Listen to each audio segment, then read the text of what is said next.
Insights Week is a fantastic opportunity for students across all 3 grade levels to come together in small groups to explore an area of interest or a deep passion for 1 full week. Insights Week is a time to enjoy, to learn, to get out of your own comfort zone, and to try things that are different and new to you.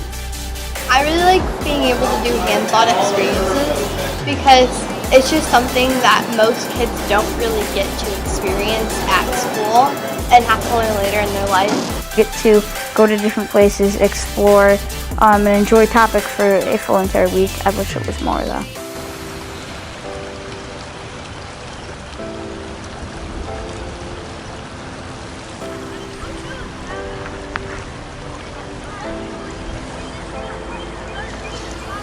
Kids get a choice about what they do.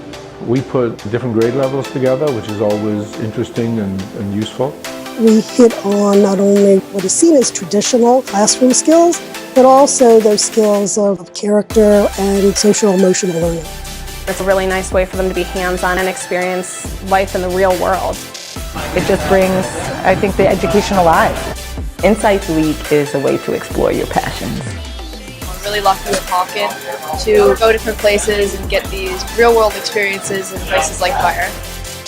Cooperation, collaboration, public speaking, presence, engagement, risk-taking, those are really powerful skills that adults have to use all their lives. Insights Week is my favorite week. It's still learning, and you know you're learning, but you're doing it in a fun way. Insights Week is awesome.